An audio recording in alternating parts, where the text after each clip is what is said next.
How are you today? I'm okay. Thanks for doing this, having interest in this movie. No, of course. Thank you for being here today and being generous with your time to do this interview. Let me introduce myself. I'm Victoria. I'm the editor-in-chief of Action Magazine. Our magazine aims to give voice to emerging creatives, so we try to bring insights, teach them a little bit more about the industry, bring really real conversations, real stories, and all of that.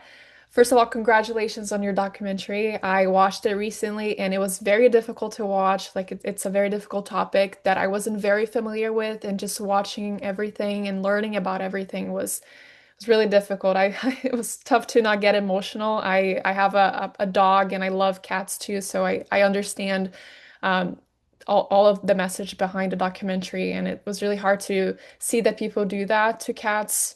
And I really hope to push this documentary on all my outlets to get people to be informed about it because it's a very important subject.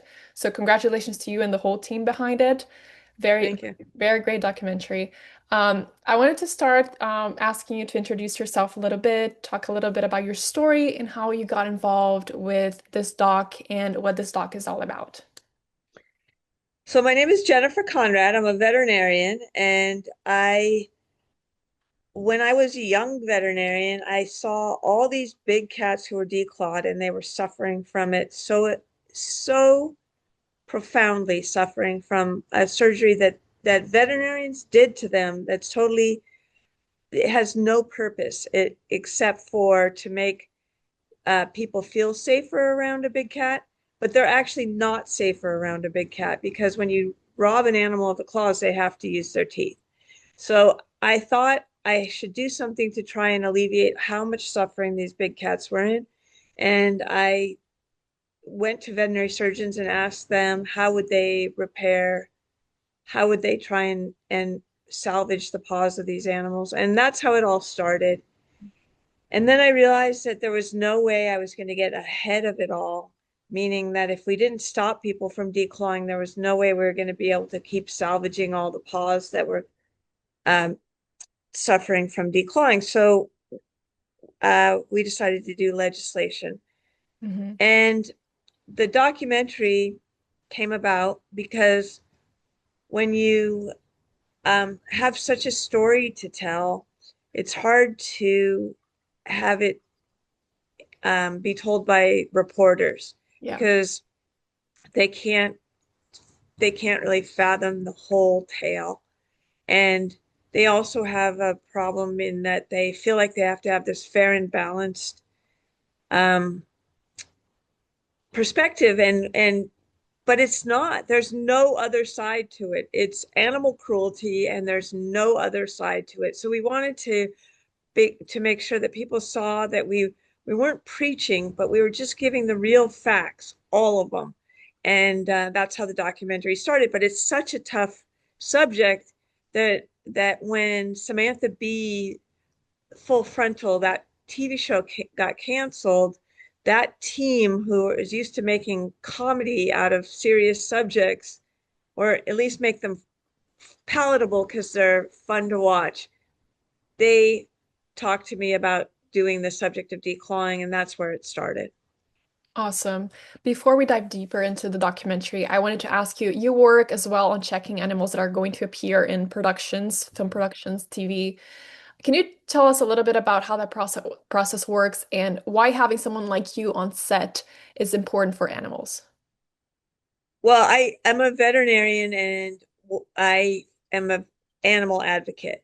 And you would think that most veterinarians are animal advocates, but there are some veterinarians who are not.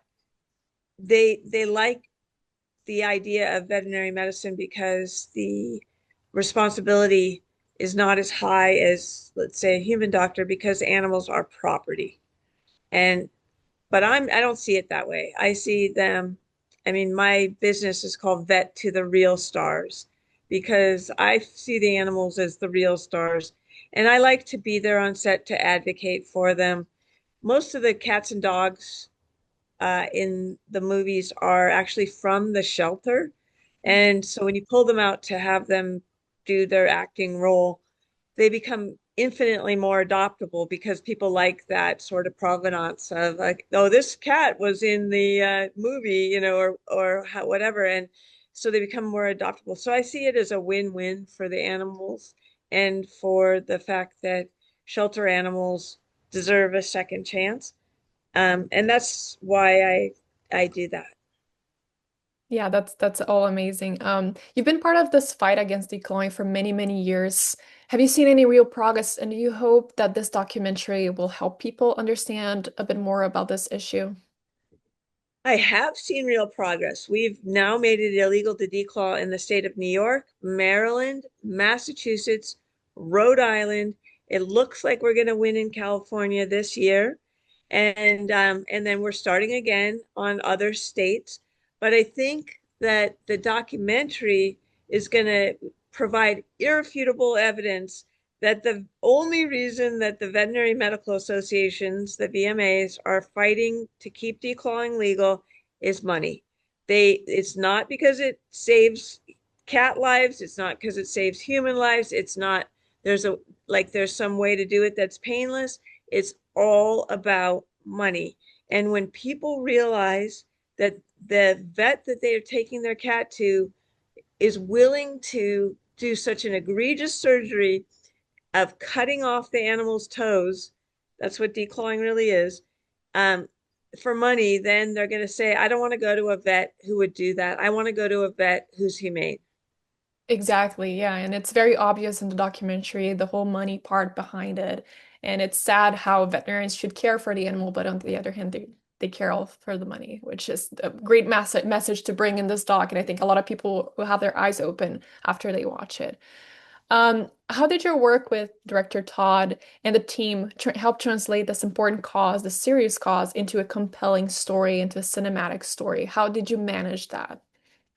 Well, I think that's largely because of Amy Hoggart was fun to work with, and she's funny and she's quick, and she got it because she's British. And when she found out about declawing, she said, I can't believe this is happening in the United States of America. So she got that. And then Todd Bieber has a good eye uh, for telling a story. He loves cats too, so he thought he would tell a story about the situation in America with their cats, because Americans do love cats.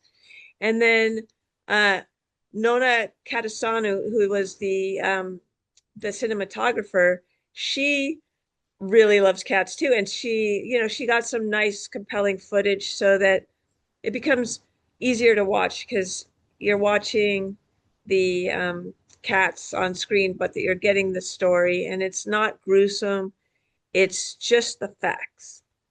Exactly. Yeah, when I started watching, I was expecting a lot of gruesomeness to come, but you guys managed to bring the seriousness and also make us feel the emotions and be connected with the cats and the animals in a whole. And I think that was very successful to really focus on the facts, I'm which is glad you thought important. so. Yes. From a production standpoint, what were some of the biggest challenges that you guys faced? Well, I think that the biggest challenge always is funding. And one of the ways we got around that was we raised funds by allowing people to make their cats Hollywood Nepo babies. They could pay a certain amount of money to have their cats have a title on the film. And that was fun, and it adds to the comedy of the film, but also we figured if we get sued by any of the VMAs, they're going to be suing a bunch of cats, which is going to be a PR nightmare for them. So that's one of the ways we got around it. But funding is always hard because it always takes way more than you thought. Exactly. Yeah. I'm a filmmaker too, and I work a lot with documentaries because I love bringing real stories to life, and I know the struggle to get those heard and get that funding. But that was a very clever way to put the cat's name. Very clever. Um, what do you hope that people will get away from the film, not just about declawing, but about what you hope they will cultivate after seeing American Cats and connect with cats? What are your hopes about that? Well, I hope that they will never let any of their friends or families or any acquaintance or anyone at work declaw a cat because now they know why it's happening. So I hope people will have that. I like to say it's like an indelible splash of ink on a white canvas. If you didn't know what declawing is, now you know, and now it's your responsibility to make sure that no one else would ever do it. And I think that's what I really hope, because I think if we stop the market, then veterinarians will be happy in the sense that they don't have to do something so egregious for money. Yeah. That's my number one goal. My other goal is to show that legislators are often influenced by the VMAs. The VMAs have a PAC and they have lobbyists who can tell them that, oh no, declawing the way that we do it now, it's not invasive, cats recover. That's not true. So I'm hoping that if any legislators watch this, they will go, oh, I didn't realize that the VMAs are actually influenced by their members who are making a lot of money doing this. Um, the next question I have is about developing a documentary with a cause, a very important cause. So, for example, what was the research process that you guys did to create a story arc and at the same time ensure the accuracy without sacrificing entertainment value, bringing in the facts, but also create a story arc to keep it entertaining?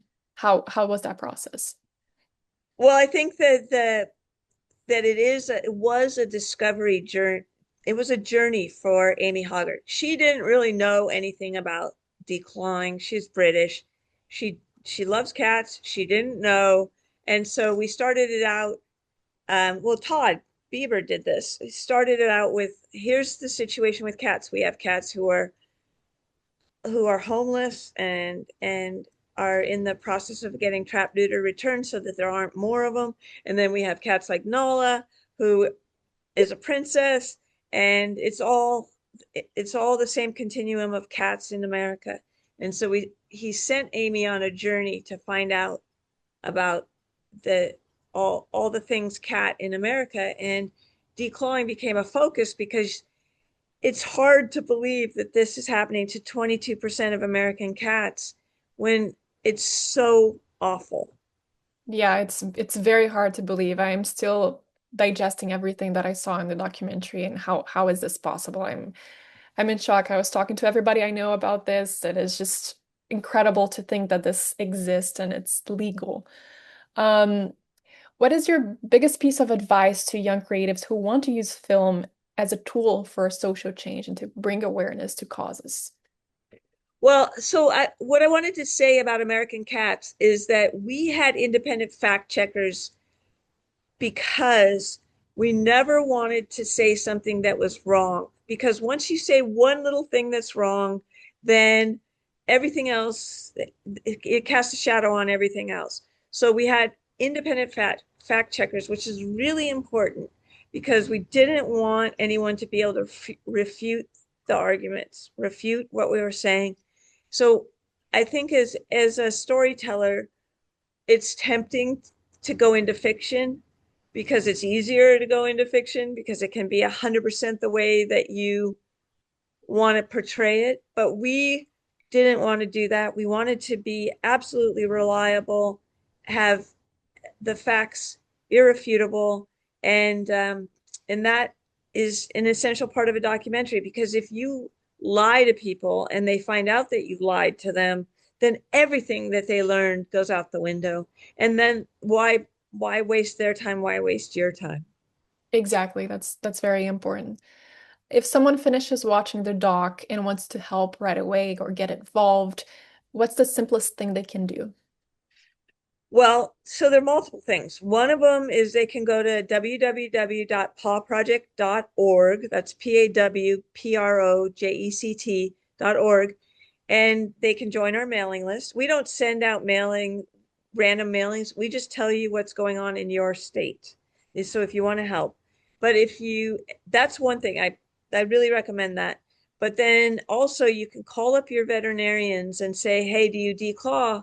And if they say yes, you can say, hey, can you recommend a humane veterinarian? I need to change vets because I don't want to go to a veterinarian who declaws. I mean, it's so important that they feel that pressure to change their ways.